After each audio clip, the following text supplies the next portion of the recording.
Day 3 of the bootcamp. Do not underestimate this section because making the correct offer to the correct market who really needs it will make or break your business. In fact, the offer alone is the most important part, or one of the most important parts of getting new customers. And I'm going to walk you through exactly what a high value B2B offer is and how to kind of make an offer for a B2 wannabe marketplace. So what makes an offer of high value, right?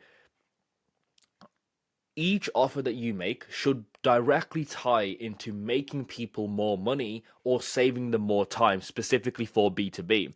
But for the B2 wannabe market, these guys tend to just focus on wanting to make more money. Okay. And you need to make sure that the offer that you have solves a painful but an expensive problem for your ideal prospect, your ICP. And obviously, in last episode, I spoke a little bit about the ICP and why you need to put yours together.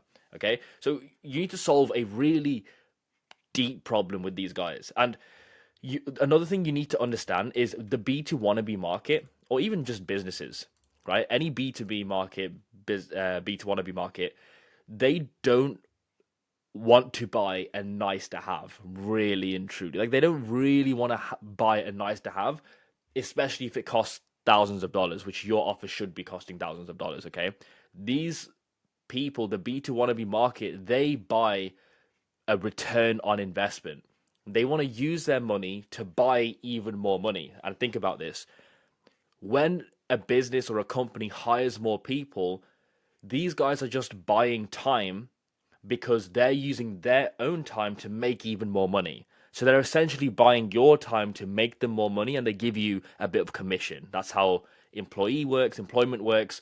You hire someone, they make you more money, like whilst working in and for the company, and you just kind of pay them a salary every single month. So businesses, B2B, everyone, they want to buy an ROI, and you must understand this, okay? And the way you need to be able to position your offer is by making them realize, or having an offer that makes them realize that it isn't a cost, it's an investment that multiplies over time. Now, let me tell you something. If I told you, hey, I've got a Lamborghini SVJ parked outside for you right now, here are the keys, you just need to pay me 10K. Immediately in your mind, you're going to do whatever it takes, even if you've never even had 10K in your bank account, to find the 10K, borrow the money, steal, you'll do whatever it takes to get that 10K, because you know that when you do buy this Lamborghini SVJ off me for 10K, you know you're making such a crazy return on that. Does that make sense? So people think in terms of more money. So your offer should be positioned as an investment that will help them multiply the money that they are either making or the money that they have. All right. And there's two types of offers. Okay. There is a demand generating offer and a demand capture offer. Right. I'm going to walk you through what a demand capture offer is first. A demand capture offer, it captures the demand. So it only works on people who are already searching for that thing. Right. So to give you an example, like a software tool, like a CRM, would be a demand capture offer. The only people you can sell a CRM to really are people who are actively looking for a CRM. Even if someone is aware of what a CRM is, they're not going to buy your CRM if they already have one that's working. They're not going to buy your CRM unless they're actively looking for a CRM. Okay. And the reason why this is hard to kind of build an offer around is because you need to have every advantage in your court. So if you try to use meta ads, which is the cheapest way to run ads, by the way, and that's why I want to show you meta ads rather than trying to figure out Google ads or LinkedIn ads or whatever. Meta ads, the meta advertising platform, it works by disrupting the scroll. Does that make sense? So once you've disrupted someone's scroll, you only have a couple of seconds to create demand on the spot and make people want your thing. Because if you're just selling something that's, if you have a demand capture offer where you're only appealing to people who have to actively be searching for that thing, they're not your ad's not going to perform well, and you're going to end up burning so much money, and it's just a mess, right? So you got to look at the thing that you're selling and turn it into a demand generating offer and stay away from demand capture offers. Okay? So what a demand generating offer is an offer that just creates demand on the spot, even if the buyer wasn't actively looking for that thing. So to give you an example, if you were selling a demand capture offer and that was a CRM, you you need to be able to add some type of components to the offer to make it be able to generate demand on the spot. So to give you an example, a CRM is typically used to manage leads, right? If you say, "Hey, take my CRM, it's better at managing leads," you're not really going to get much traction. But if you couple that with a done for you component and you have something like, "Hey, we'll get you all this traffic and all these leads and help you manage it better with this CRM," that is a better example of a demand generating offer. Now, is it a perfect offer? No, it's not. But you can see how that offer is a higher perceived value, and you get more from this one where you show them, "Hey, I'll get you all the leads. I'll manually get you all the leads myself, and then you can use this CRM that I'm selling to, you know, make more money." Right? Instead of just saying, "Hey, use this CRM, you'll make more money." Right? It doesn't really work if you have just the demand capturing component. So you need the demand generating offer, right? And again, because we're using meta ads, and that's how you disrupt people's organic scrolling and stuff like that, you want to be able to create demand on the spot instantly, because you don't have time to, you know, show them how cool your features and benefits are, right? So make sure that you are creating an offer that is creating demand on the spot, and it's the number one thing that your B2 wannabe market wants, which is to just make more money, right? And you need to really understand that. Again, I will walk you through like what like the anatomy of a high value B2B offer is, by the way. Of course I will. But you need to understand that if you're using this, if you're trying to mix and match different offers with different types of advertising, it's not going to work. Okay? If you have a demand capture offer, you need to go to Google Ads, because that's where people are searching up your solution, and that's the only place where you'll be able to sell the offer, right? If I wanted a new CRM, I would go to Google and I would type in CRM software, and I would see what comes up, and that's where Google Ads would perform really well. But Google Ads are expensive, and because you're not under 10K, I don't even want you to really go for Google Ads. I'd rather show you how to create a demand generating offer, and then I would show you how you would set that up within meta ads, because meta ads are cheaper. Demand generating offers just get more clicks and get more traction. You'll get way more experience, so you can craft your offer over time. Another key point you need to know: with offers, you're not going to get the perfect offer straight away. Your offer is probably going to suck to begin with, and that's okay. Okay? Because in order for you to create an excellent offer, your offer needs to be tried and tested, and you need to be getting live market feedback. And that's just fancy terms for you need to have people that complain and tell you why your offer is rubbish, so that you can make your offer better over time. That is normal. That is okay. Don't worry about complaints.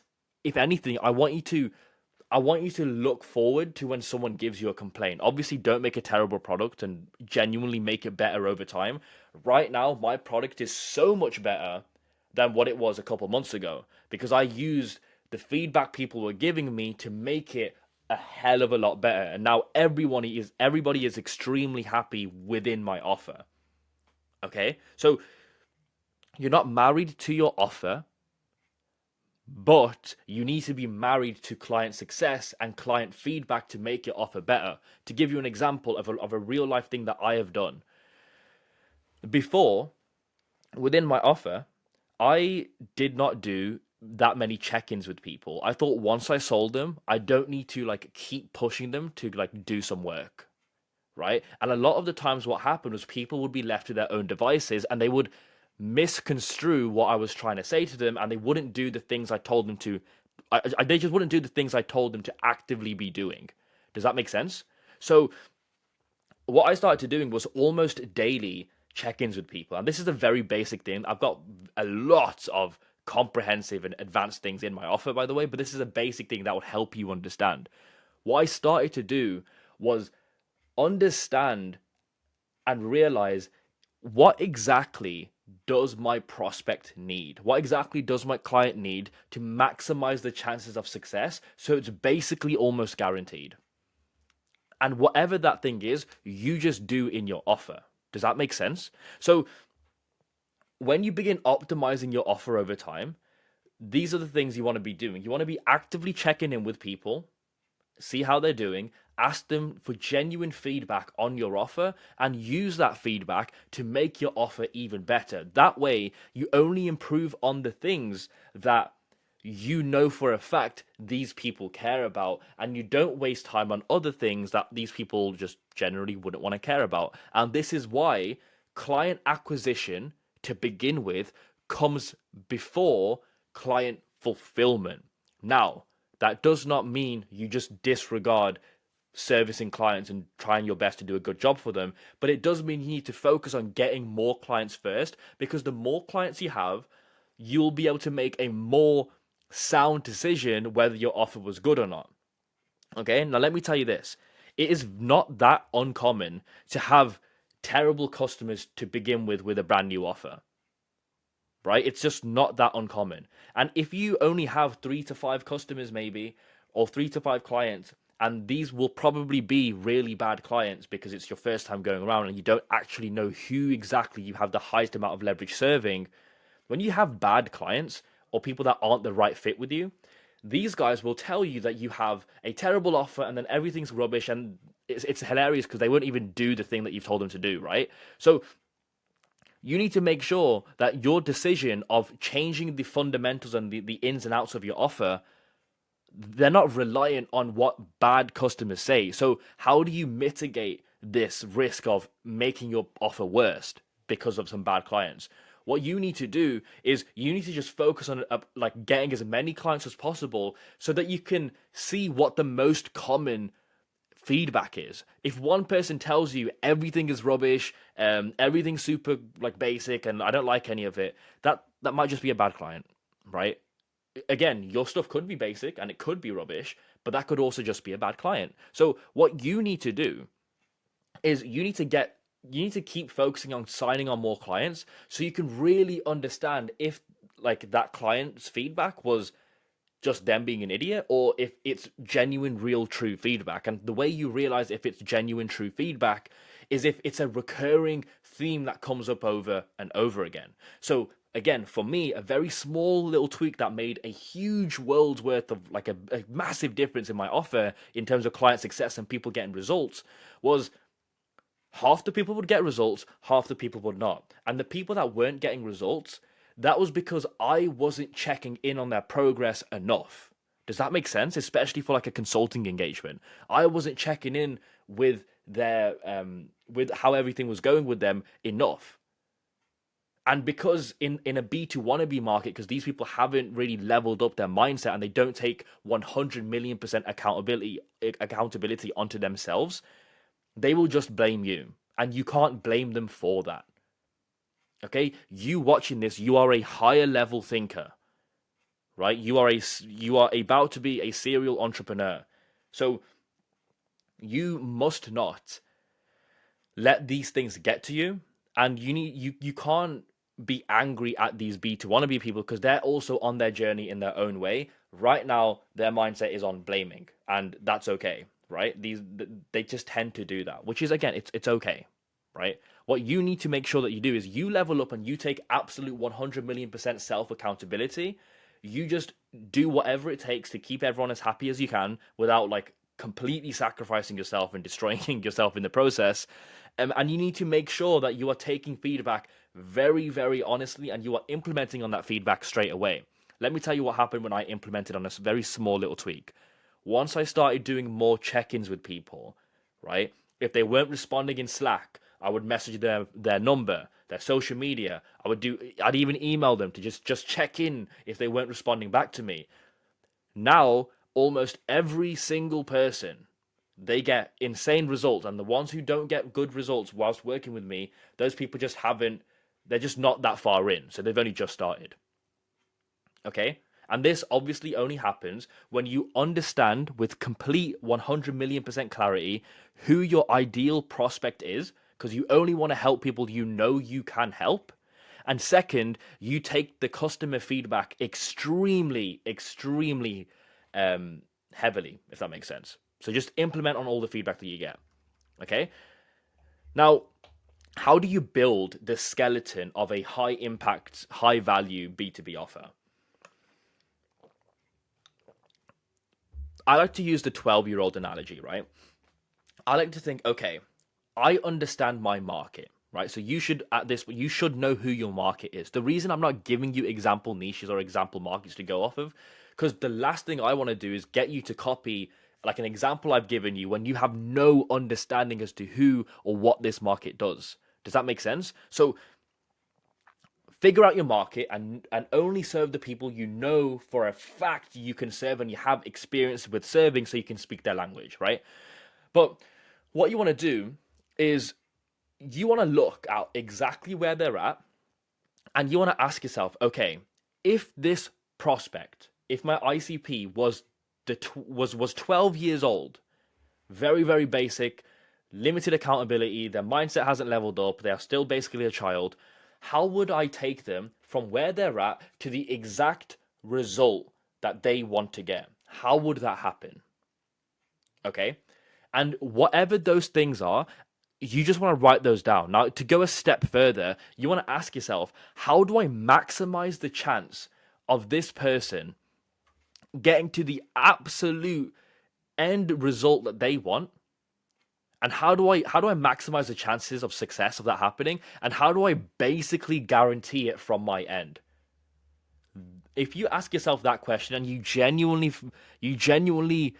write down every single thing they would need, just give that in your offer. That's how you get a bulletproof offer, or at least a bulletproof skeleton of your offer.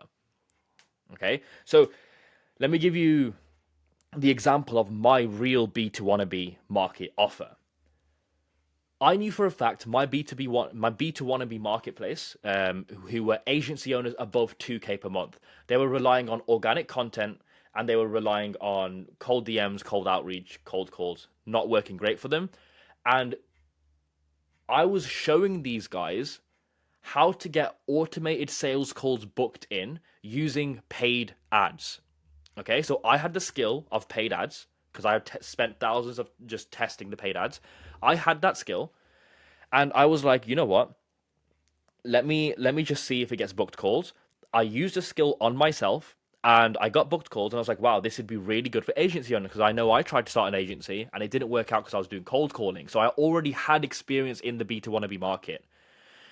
I also knew that I knew how to book calls. So I was like, why don't I just give this offer to the agency owners that are also struggling? That's exactly what I did. So I thought to myself, what exactly do I need to make this offer even better? Right? Like what do these agency owners that are around 2K per month, what do they need to get to the 5-10K month? I thought, okay, sorry, what do they need to book automate sales calls? I was like, okay, they need help setting up their Meta Business Suite. They would need the one-to-one support. They would need group calls so they can speak to other agency owners. They would need tech support so they can ask me questions all the time. And they would probably need some type of back-end modules of like the very basic stuff. Okay, so they can constantly refer to all these different places for support. Right, that is what they would need, and that was my real B2 wannabe offer. By the way, right now I've gone crazy with the offer, and I've just made it something crazy. Right, there's way more support. Everyone's super happy. Consultants and like there's reports and all this good stuff. Custom reports is amazing, right? And I only serve people that hire B2B entrepreneurs now, and it's doing very well in terms of client results and things like that. But I couldn't get there, by the way, without the client, without getting the early day feedback for my B2 wannabe offer, which this is exactly what I'm going to help you do.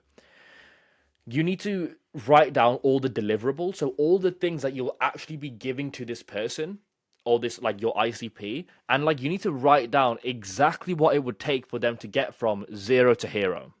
Okay, so I was saying like, okay, if you want to book automated sales calls, this is exactly what you'd have to do.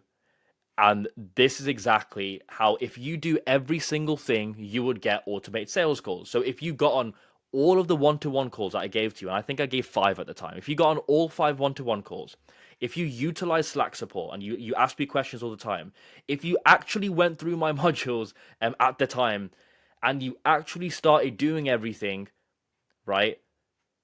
And you attended all the group calls, so you had maximum support, there is no way you don't start booking in sales calls, because all I'm showing you how to do is click a few buttons in Ads Manager. If you didn't do any of that, of course you weren't going to get the result.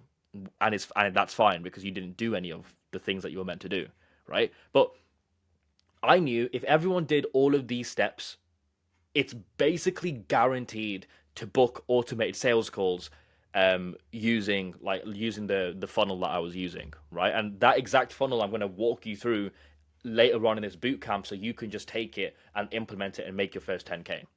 Okay, so that's how you want to sketch out your offer. You need to have like a skeleton, and you need to ask yourself, if my prospect was 12 years old, how exactly do I guarantee and maximize the chances of them getting success and getting the result that they want? That's what you want to do to begin with. Now, once you have that's the back end of your offer, by the way.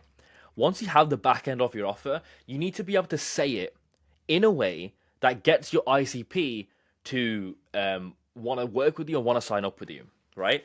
And this is where we go into the anatomy of a high value B2B offer. There's like 5 things that you need, right? You need to know exactly who the offer is for, so the market.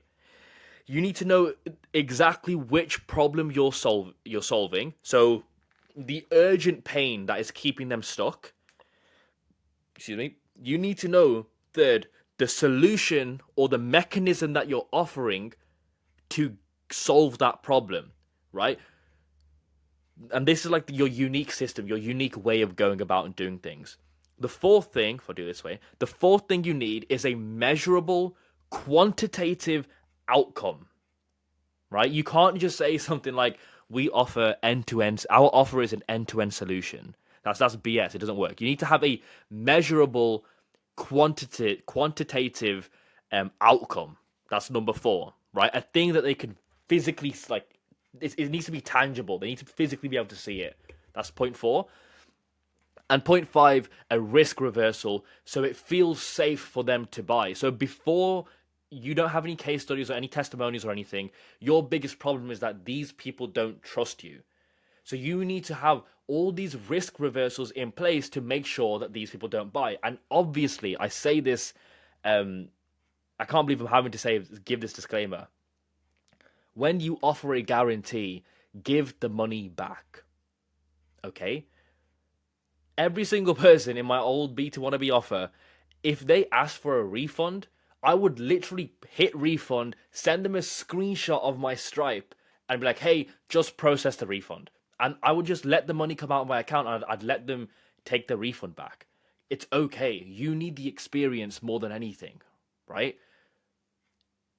Make sure you make it as risk-free as possible for your prospects, especially when you're starting brand new and you don't really know the ins and outs of everything just yet, and you don't have that much experience, and you don't have that big of an understanding as to how business works and how the business acumen works, right? So let me tell you, those 5 points: market, problem, your solution or mechanism, the outcome, and the risk reversal. Let me tell you what that looked like for my offer. So for my B2B offer, my market was agency owners stuck at around 2K per month. Their problem was that they had no predictable system to book in sales calls. So they were doing things like cold calling, relying on organic content, which isn't great if you just solely rely on it. Cold DMs, like that's what they were relying on. And like as the resistance is increasing, the sales resistance of people is increasing, and as trust is coming lower and lower, we're in a trust recession. Of course, like just doing DM outreach and cold calling was not working. Okay, my solution was something called it was like a spin on the VSL funnel. It's called like a deck sales letter, or like a CSL. That's what one of my mentors, Montel Gordon, shout out to him. That's what he called it. You basically just have Canvas slides instead of a video. So it's a text based format where people can quickly click through your offer, so they know exactly what they're in for, with a VSL funnel, plus the ads as well, so that they can get loads of traffic onto the landing page. Your offer generates demand, so they naturally want to click and book in a call with you. That was my solution. It was like a VSL funnel. Sorry, that's point three, right? Number four. What was the outcome? So the thing I was promising them was, I just thought, what do my clients really want? My clients want more money. They got more money by more clients.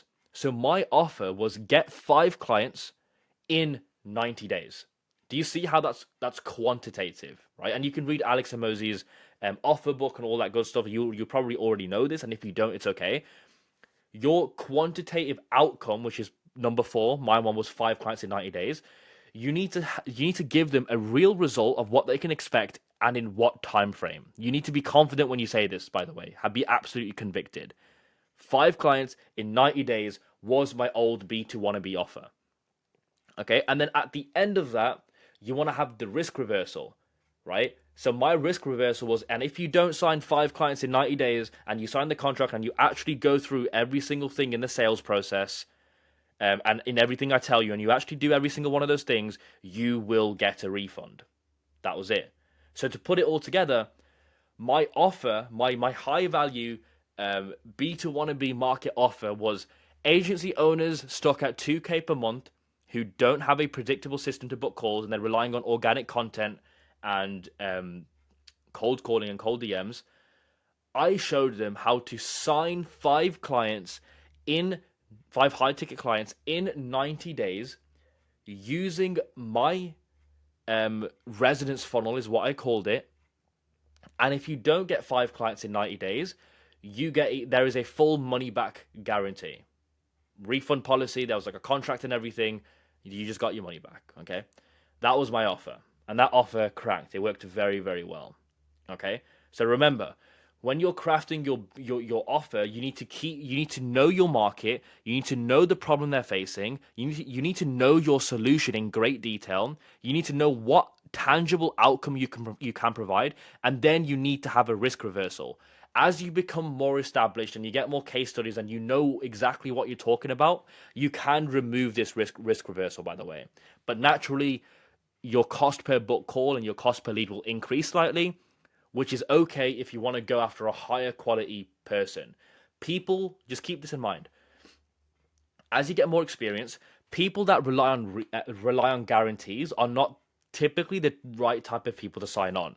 So if you're on a sales call and someone is like, okay, as long as the guarantee is in place and in writing, I'll work with you. That's a very big red flag, because those people are reliant on an external thing and not themselves to get a type of result, right? And of course, if you're completely taking full responsibility of their department of, marketing or recruitment or whatever, like whatever offer you decide on, if you're taking complete responsibility, of course that makes sense. But if you're not taking complete responsibility, you're taking partial responsibility, or you're just showing them the way, that's not a good prospect to sign on, because their mindset is completely wrong, and any type of difficulty, they're not going to ask for help, and they're going to blame you for it not working. Simply not a good good boat to be in. Okay, so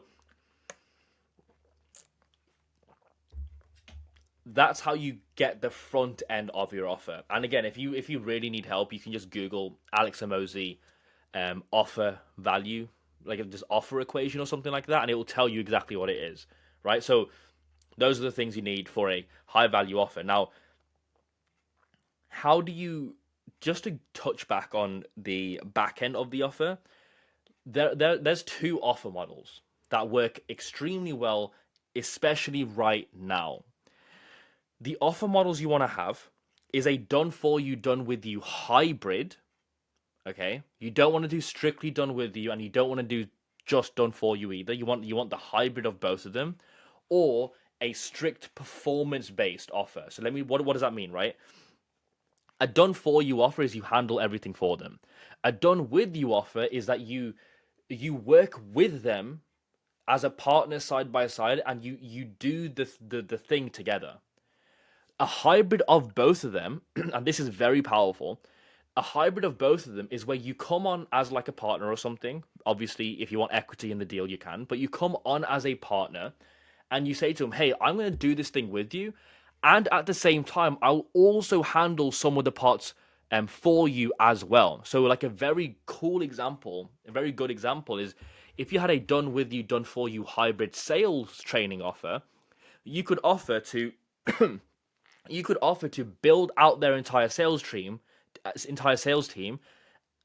which is your done for you thing. So you find the salespeople, right, and you put together all the SOPs, like you do all the stuff for them, and the done with you offer, I will also use my expertise to train them for you as well. So that's a done with you, done for you combined. It's a done with you, done for you hybrid offer. Extremely powerful. That's exactly what I'm doing, right? To give you a little insight as to what I'm doing, I'm offering content support as my done for you component, right? I have done for you reports that are extremely custom. It's not the typical you go into ads manager and you click report and that's what you get. It's a freshly written out custom report on exactly what's going on in your company, done for you. And instead of you having to have the reporting all yourself and all the tracking sheets and automations and things like that, done for you. And we also have content support. So like as you are learning content and as you're posting content, because it's very powerful, we come up with the scripts, the ideas, top of funnel content, middle of funnel content, bottom of funnel content. We have that in my offer, and I'm offering that as part of like with my hybrid done with you, done for you type of offer. Okay, it works very well. You should definitely implement that in your new offer that you're building out. Or on the flip side, if nothing is working and everything is going bad and your market is just super untrustworthy, you're going after people who just don't care about you, don't trust you, right? You can do an alternative, and I'm not the biggest fan of this. I only do this with people I really trust. You could do a performance-based model. Don't get it twisted though. I know people who are struggling for a very long time, and after they do a performance-based model, where it's like pay per lead or a commission or something like that, where you only get paid if they get the result first. So based off your performance, you get way more yeses and you can sign way more clients. The only downside is you have to wait longer until you get paid. Okay? But those are the two models I want you to go for. You either go for a done for you, done with you hybrid offer where you have your own inputs on the strategies and everything that they should be doing, and you help them execute on it as well, right? Or you go for a performance based commission only offer. So there's literally zero risk to them. Those are the two offer models I want you to consider. I do this one because I want to get paid up front. I have the confidence on the sales call, and obviously in this bootcamp, I'll be going over some pretty in-depth sales training. Have the confidence with the sales training and all that good stuff. I know I can close deals, so I want to get paid up front. If you are just in a despicable market and everything's going bad and nothing is working no matter how hard you try, just switch to a performance-based offer or start with a performance-based offer so you can build up momentum and get all the yeses. Okay? So, this should be a lot of information. And as we move on, you want to be able to obviously tie your offer back to people making money. I know we touched on this before, but now that I'm getting into the flow of showing you how to create an offer, it reminds me of a sales call that I had literally yesterday. These people were interior designers, and they did home staging. So before a real estate agent sells a home, they want to get it decorated nicely, okay? So it looks presentable. And I said to these guys, I was like, okay, what do you offer? And they said, oh, we do home staging and interior design. And that's what their Instagram said. That's what their website said. And I said to them, why do real estate agents want to do the home staging? And they go, oh, because when it looks nice, it can they can get over asking price for a house that they sell. Meaning, when they sell a house, they can get more than what the original owners were asking for, which is extra money in the pocket of the real estate agent. Okay, so I asked them how much more can they make. They said they they were selling houses for, like, a real estate agent that was their client. They were selling houses for $800,000. But after getting home staged by them, the real estate agent was able to sell it for $850,000. So he made like an extra, I believe, 6%. He added an extra 6% onto the total order value just by getting it home staged by these guys. And I said to them, let me put it this way. Like, I said to them, your offer it's just positioned wrong. There's people that do home staging, and then there's people who add 6% to a realtor's average order value. Which person do you think makes more money? It's obviously this one, because this offer is tied back to making that real estate agent way more money, right? So this person makes more money because this person gets more sales. If you said to a real estate agent, which is their market, we'll get you 6% more on the deals that you sign, compared to just a normal home stager, or like home staging or normal interior designing, even if both things are equal, this person will get more sales because the writing on the offer is different. Okay, let me give you another example. On my website, I said a funnel built to 2x the clients you sign on each month. Right? That had a 2% conversion rate. When I switched it to different words and different verbiage, in a way that my ideal client would understand, that landing page conversion rate went from a 2% to 33%. And all I said different was, instead of a funnel built to 2x your clients, I said double your monthly clients in 90 days. And immediately I saw like a 10 to 15x increase in conversions. Sorry, 10 to 15x increase in conversions just by changing some words around. So the words you use are absolutely, they matter so much, and the positioning of your offer matters so much. And the cheat sheet, the little hack is always tie your offer and your pitch and everything that you do back to how it makes the person more money, and you will never go wrong. If your offer is amazing, your close rate will also go up by a lot as well. Because I've got a good offer right now for companies doing over $10,000 per month, I have like a 60% close rate. It's great. Okay, so, and that's with completely cold traffic, by the way. So you want to make sure that your offer is good and it's scalable, and that you know that your offer is something that people would actually want to buy, right? Now, I know I explained the theory for the last 38 minutes of how to build a high value offer, but there's another component to your offer that makes people want to buy, right? And that is proof that you can actually deliver on your offer. A strong offer, especially now that there is a huge trust recession, a strong offer is absolutely useless without the proof, right? And here are some, I want to read out some examples of proof that you can provide that will make your offer even stronger. An offer without proof versus an offer with proof, this one will always win. In fact, a very strong offer with no proof will always lose to a mediocre offer with a lot of proof. Alex Hormozy says this a lot: proof over promise. So proof is absolutely fundamental. Okay, so you need to have evidence to support that your offer works. And yes, you can use like people who aren't making that much money. They like to say at the beginning you really need your Trustpilot and Google reviews. And yes, they are important, but there are stronger, higher leverage proof assets that you can put together, right? And here's a list of them. Instead of having recorded content, have some live content. So go live, do things. There's a reason streamers do a lot better than like people who do short form content, because when you're live and you do things in one take, and you're just live on one with whatever you're doing, it's more authentic. People can smell the BS if you're saying some BS, and they know if you're being authentic or not. Okay, that's like the holy grail right now: live over recorded, right? I'm working on getting some more lives done as well, but I will go live on Instagram. I can go live on TikTok, and that's great proof, especially if I'm doing the work as I'm going live, right?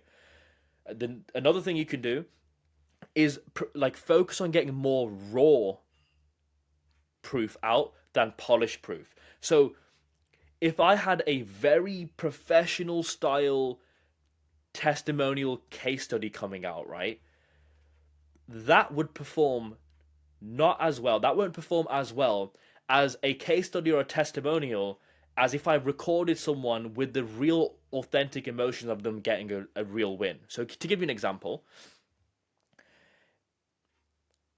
if somebody just won $1 million, getting their reaction on camera is much more compelling, much more authentic, and much more convincing than having them win the $1 million and then recording a testimonial a week afterwards, because their emotion has died down, they've gotten used to it, and they've become habituated to the thing that's just happened for them.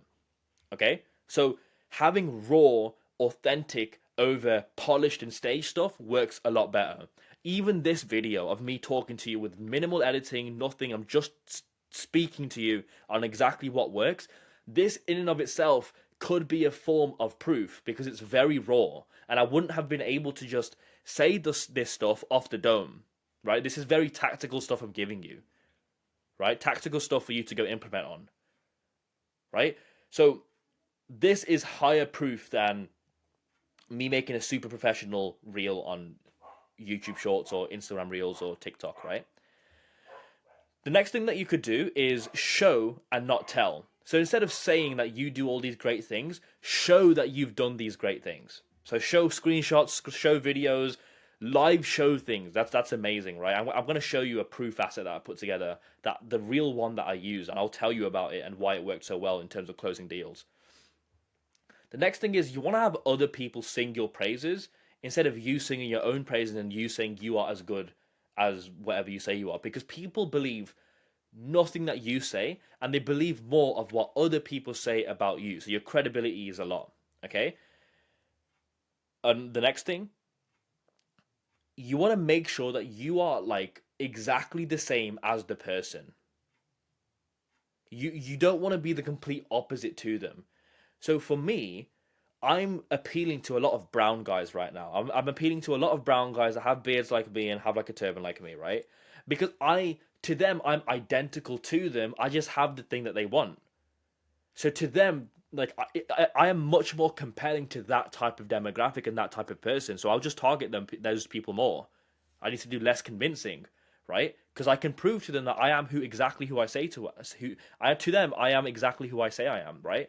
But if you were to put this into business perspective, if you had like a content creation agency and you were telling a realtor that you could scale their company using, I don't know, like Google ads, it doesn't make sense because you're not serving. It just doesn't make sense at all. Like they will, like, that type of proof doesn't work. You need to say that if you're a content creation agency and you're targeting realtors, you need to be showing them proof of other realtors and other people exactly like them and how your content creation system or your process has helped people identical to them, because that builds the trust that you need in order to move the sale forward. Okay, and with that being said, you need to make everything super intimate and super personal to that person. You cannot be the same as everyone else. You can't be generic. So to give you an example, every single person under the sun, they say, yes, we offer an end-to-end, fully comprehensive business solution. What does that mean? You need to get granular. You need to get so in the details of everything, because that builds the proof. That builds the proof and instills the confidence within them that you know exactly what you're talking about. So you need to go very in detailed with everything, and you need to go granular. There's a reason that when you go to like a fancy restaurant and you're paying $300, $1,000 for a piece of steak, when that person brings it out, they tell you exactly how many days it's been matured, how it's been seasoned, how it's been cut up, and how it was prepared and made to give to you. They walk you through the entire process because it's building the value of the effort and sacrifice that's gone into bringing this steak for you, and you deserve to know exactly why this steak is $1,000, right? So the money, like the justification to your price points and things like that, by the way, is in the granular details, right? The next thing is results. Make sure you have case studies, testimonials, and make sure that you are your biggest testimonial, right?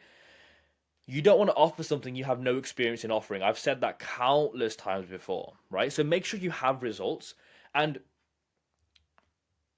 if you have no results, make sure you've gotten the results for yourself first. Small results are better, right? If you have only small results, that's fine. You can still sign deals with that. And then you want to use those small results to slowly get more and more experience and know exactly what you're doing to build up to the bigger results that you can see everyone flexing online.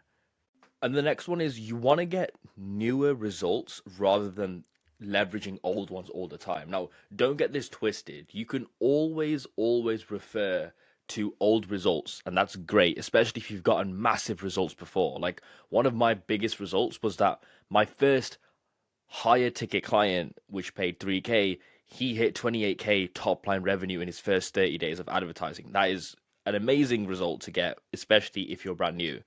Now, do I still use that testimonial? Absolutely, I still use it. But people don't like you using older results. They would rather see newer results, even if they're slightly smaller. Especially if you're in the B2B space, because in the B2B space, especially with advertising, lead generation, if you're using, like, for example, even if you have a recruitment agency, if you're using meta ads to employ people, there's always changes to the algorithm, you know? And especially if you're using some type of algorithm for something, marketing agencies, I'm looking at you, um, just anything dynamic, things are changing all the time, right? And that means that people want newer results. They don't want to feel like they're about to buy something outdated. So you need to make sure that the results that you're getting, the proof that you're gathering, you always want newer stuff. Okay? I'm sure you watching this would prefer to see, if you were buying my thing, for example, would prefer to see a testimonial of someone that made $1 million last night or 2 days ago, rather than someone who made $1 million 10 years ago. Does that make sense? So people want to see newer results over older results.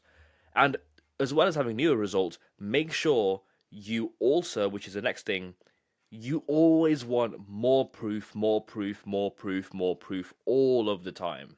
Okay? The more proof you have, the better it is. You can never have too much proof of concept. Okay? You want to have like the biggest mountain of proof possible that you are exactly who you say you are, right? And now the next thing is, one of the things that makes proof really what do you call it, really tangible, convincing, and I shouldn't say convincing, but the thing that makes proof concrete is by using numbers. Okay, if you can get specific and granular with the proof and say, this is exactly what happened, this is exactly what they did, this is the exact revenue they made, the exact percentage increase, the exact efficiency increase. If you can get very specific and add numbers to your claims and proof, it makes it so much better, right? Proof with numbers is better than proof without the numbers. And don't be afraid to visualize data as well. Use pie charts, use graphs, all that stuff.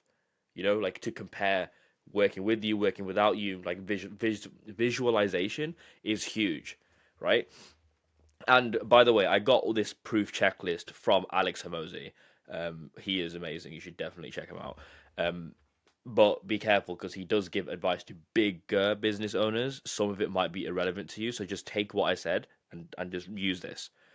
So proof is amazing. You always want to be gathering proof at all times. And the proof that you want, it's indirect and it's also direct proof, right? So everything I said can be used with indirect proof and direct proof. Indirect proof, by the way, is, you know, you showing you doing stuff as you're doing it. You know, maybe just mentioning it, someone else talking about your credibility without you being present. That's like indirect proof. Direct proof is you saying the proof, you presenting the proof. Does that make sense? Now, let me tell you something crazy about the proof. This is exactly how I signed a lot of my clients, especially at the start when I didn't even have this many testimonials. This is exactly what I did. So again, my offer to the B2 wannabe marketplace was 5 clients in 90 days with a full money back guarantee, right? Now, I had no clue as to how I would do this because I didn't have any testimonials for other agency owners at the time, right? So I had to get creative, and I realized that you have to be your own biggest testimonial. And I got this from Aaron Branch. He is a big marketing agency owner in the UK. He's been on Dragon's Den a few times.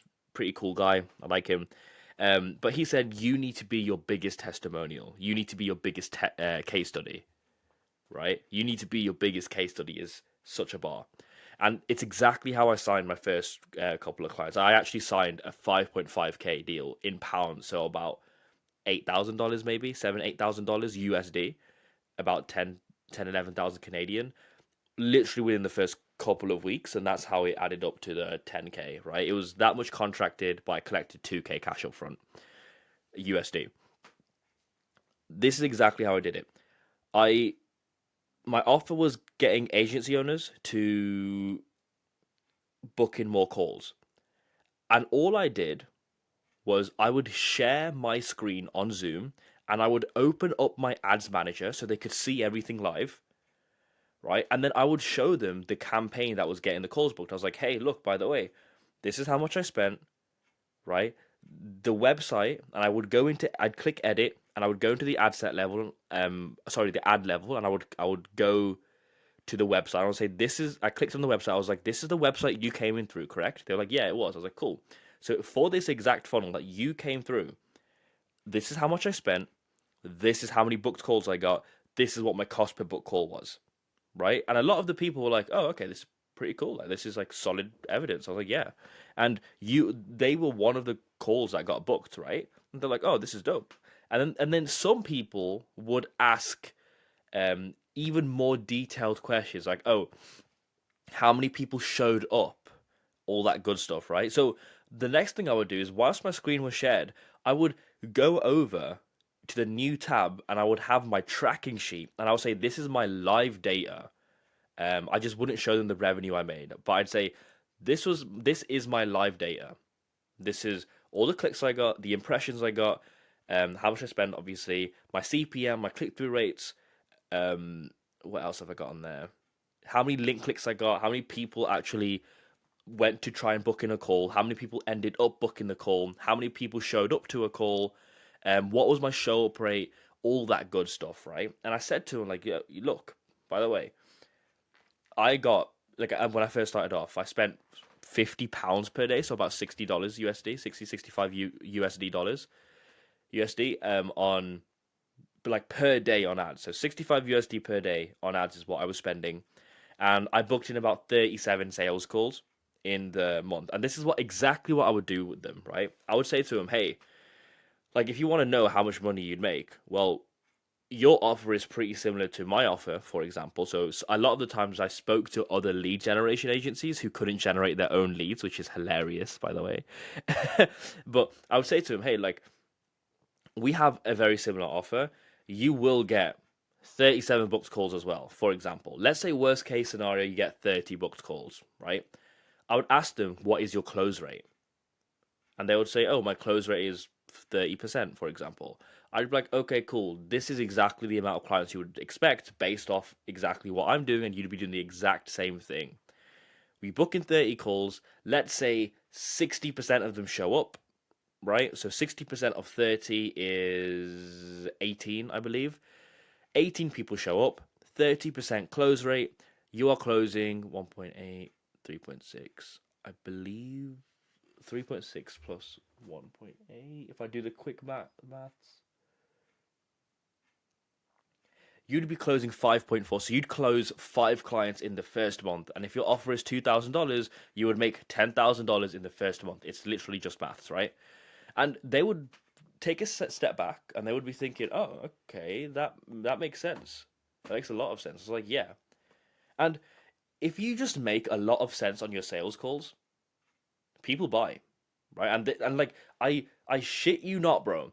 This is exactly how I was able to quit my job at Nando's. Remember in episode 1 where I was talking about how depressed I was walking back home after my shift at Nando's? And by the way, I don't know if I mentioned the reason I quit my job was because uh, someone said something rude to me and I was just sick. Like I just felt so disrespected, so I quit. But anyway, I quit my job, and because of this very logical close, a logical sales system, if you will, I showed them all the proof, right? And in fact, the proof I showed them, like I said in the checklist, was live proof, proof with numbers. I visualized the data by showing them the tracking sheets, right? It was new proof because it was right now what was happening. And it was personal to the people I was speaking to because they had similar offers than me. And I was identical to them. So I actually, the proof checklist I gave you just earlier that you should have been writing down, I checked a lot of it off without even realizing, and that's what made my sales process so compelling. Even though I had no typical testimonials as you don't have right now, as people would expect. Right now, yes, I do have the video testimonials, like a mountain of proof of people telling me how great I am, the results that they're getting, video interviews, and just people talking about what I've done for them. Of course, I have them, but you can still make money without them. It's all about your confidence and your conviction and how creatively you can demonstrate proof. Does that make sense? So, proof is mega important. It's not the typical thing that you have. And when you make your offer, you must present proof at the same time, evidence to support your offer, to support that you are exactly who you say you are, right? And here's another alternative, by the way, that you can also sprinkle in. You can create case studies. So what is a case study, right? Let me explain this to you. A case study is you making a study of a case. Okay, so that was a very, very basic thing, and of course you'd be saying like, oh, what does that mean exactly? What I mean by that exactly is you need to look at someone else who is successful who has done exactly what you have done, right? Or they do exactly what you are trying to do. So let me give you a very real example that one of my clients used. Daljinder, shout out to you. He signed up with me, by the way, and this guy, killer dude. He signed up with me, gave him all the help, showed him how to test all the ads, helped him with the sales and stuff like that. Within like a couple weeks, he signed his first 2K per month dental clinic for his brand new marketing agency, right? So, I think that's his first client as well. So huge shout out to him. But let me tell you exactly what we said for him to do. He had no testimonials, and he didn't even have this proof checklist. Like, you guys are getting the proof checklist before some of my guys, right? So you're welcome. What he did, or what I advised him to do, was make case studies. So look at other dentists who have performed very, very well with their marketing and break down exactly what they did with their marketing and say how those things drove revenue in the clinic. Okay, so let me break this down for you. There was a series of things that happened. A very successful dental clinic in, I don't know where, somewhere in Canada. They what they did was they did lead form ads with meta ads because Google ads weren't working or they were too expensive. So they went with meta ads. They did lead forms, instant forms, because that's how you get the cheapest amount of leads. And sorry, that's how you get the cheapest leads, and that's how you get the most leads for as cheap as possible. And because you're going for the general public, it's not hard to get those leads. It's pretty accessible, right?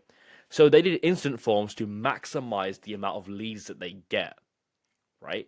So what did they do after? So they started spending money on ads. They started getting all these leads in, and then the next problem was sifting through all the leads that came in. So the next thing they did is, as they filled out the instant forms, the prospects and the leads, they immediately they had a front desk receptionist text them within 60 seconds. And what did that do? When you text your leads within 60 seconds, it increases, and this is a real statistic, by the way, you can Google this. When you text your lead within 60 seconds, it increases your conversion rate by up to 391%. You heard that correctly. You are almost 4 times more likely to sign on a lead or convert a prospect if you get back to them straight away. So they had a front desk receptionist, and their job all day, every day, was getting back to people within 60 seconds. No matter what they were doing, as soon as they got a lead in, they drop everything they're doing and they straight away hit the lead up, and they drop a message. Right? This is what that successful clinic was doing. And then after they did that, all the leads went into a CRM where they were, like a little software tool that where they were profiled, so we understood exactly what was happening, and then we'll schedule them in for an appointment with the doctor, right? And or the dentist, sorry. And then when they were in for an appointment, they would turn up and they would have been financially qualified beforehand. And once they're qualified and they turn up to the appointment, the dentist could close them for a $20,000 offer for like a full arch case. Do you see how I basically just broke down how a dental clinic made good money with instant forms? If I was selling instant forms, for example, all you have to do is do the exact same thing. So find a successful case, break down every single thing they did and how each thing means more revenue for the company, the businesses you want to serve, and just make a case study, right? If you combine case studies with the proof checklist and you show that you are also your biggest testimonial, you will sign deals. You don't need to have already helped other people first. It definitely does help. Make sure you, if you can, collect testimonials for free because it definitely does help, right? But there are other ways to strengthen your offer. Okay? Now, that said though, let's move on to the next part of the offer. We always, especially if you're new, you want to have a risk reversal to make it safe to buy, right? Now let me shatter a belief in your mind now, right? If you have 0 followers, no clients, no testimonials, you are more of a scammer, or you appear to be more of a scammer than someone who already has an Instagram following, TikTok following. They already have testimonials and case studies, and they already live like the internet guru lifestyle. You are more of a scammer than those guys because at least those guys have something to show. You have nothing to show, right? And the worst thing you could do is say you work for free because it's not really for free because the person knows you're just using them as a test dummy, right? The worst thing you could do is use them for free. The best thing you could do is charge what you're worth, demonstrate why you're the expert, right? Make a good offer, but have a risk reversal, right? Because every single buyer, they don't think of all the opportunity. Humans are hardwired to think about the scary negative thing. So the thing that buyers and prospects ask in their mind is, oh crap, what if it doesn't work out? So your job as the salesperson when you're making an offer is to lower their risk, especially if you don't have case studies or testimonials. So you want to provide guarantees. And I wouldn't even do a satisfaction guarantee anymore. I wouldn't say I would work for free until you do. Because if you do a terrible job, they wouldn't even want to work with you further because you're just a pain in the backside now, right? So you just want to have a straight up money back guarantee and just have a refund policy. Don't make it extremely difficult for them to get their money back. Just be very straightforward and honest. Be like, hey, if you don't get the result, I would simply just give you your money back. And make sure you just give the money back, please, right? The alternative that you could have is you could say to them, hey, we can pay per lead or you can pay per result that you get. So if you're a lead generation agency, you could say, yeah, so for every 5 leads, we'll charge you, right? So you could say like, hey, how many leads do you want to buy from us? You know, so you could get them to pay per lead. If they want to buy 15 leads from you, all you have to do is use your own ad spend, get those 15 leads, and then charge them for the 15 leads, right? No risk to them. Third thing you could do is a free trial. Free trials work extremely well, right? The only problem is you lose cash flow, which isn't great.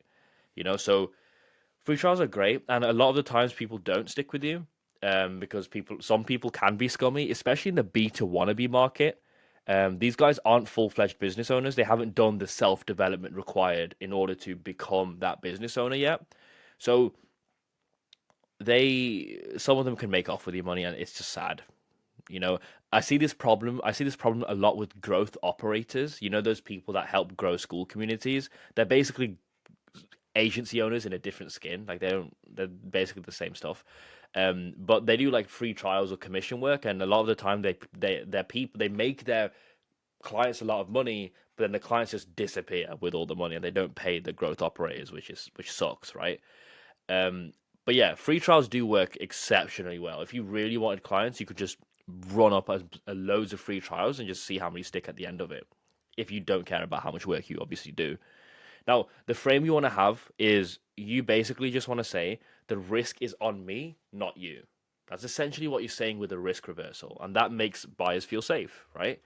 Now, once you have the risk reversal, once you've figured out the front end of your offer, the back end of your offer, obviously the risk reversal, and you have like some proof, some ways to prove that you are who you say you are, you might be asking, okay, that's cool. How do I price my offer?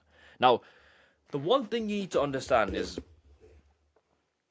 do not, under any circumstance, price your offer for less than $1,000. If you don't think your offer is worth $1,000, you shouldn't be lowering the price. You should be increasing the value of the offer so it is $1,000. Okay? And your price, especially in the B2B space, or the B2 wannabe space, is you need to price based on the ROI that you're going to make the person. So if you know that your client, right, or their client, sorry, so the B2 wannabe prospect's client, if their client is worth 5K to them, and you're going to bring on at least 5 clients in the next month, for example, that's $25,000 you're making them in the month. You're allowed to charge them 10% of what you can make them. So you can easily charge them $2,500. The equation that I had was I need to be able to make my prospect 10 times what they pay me in the year, right? So if they're paying me, or at least in 90 days, right? So if I'm charging them for a 90-day consultancy fee, I need to make sure that these guys can make at least an extra 10x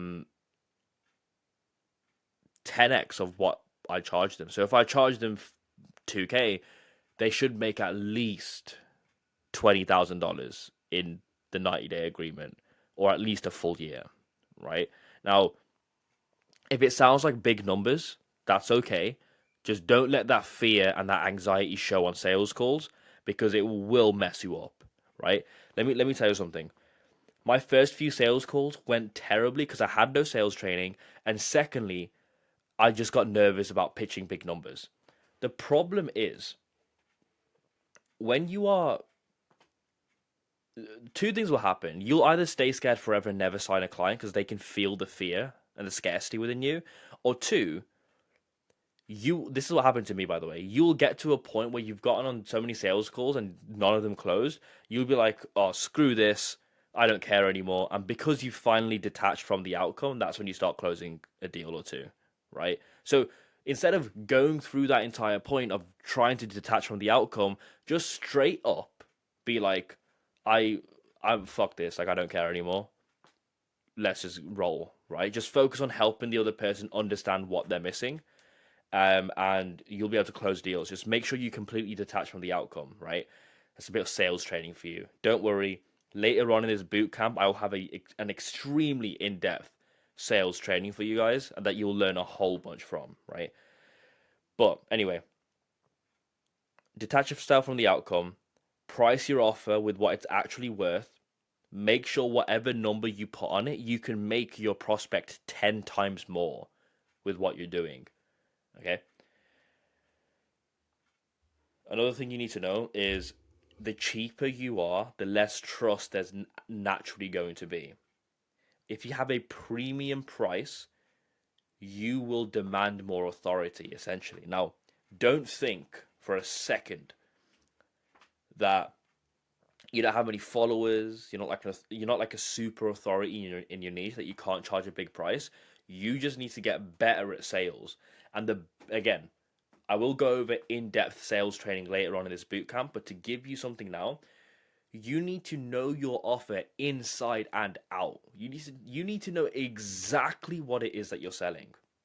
Right? You don't want any type of fluff, any type of rubbish, right? Because your prospects can smell that. They can sniff it from a mile away. They know when you're being an amateur. Hence why, again, it's mega important you sign on. It's mega important that you only serve an industry you are somewhat familiar with, or that you know through and through, because that's your advantage. So you can speak their language and you know exactly what it is that they want, right?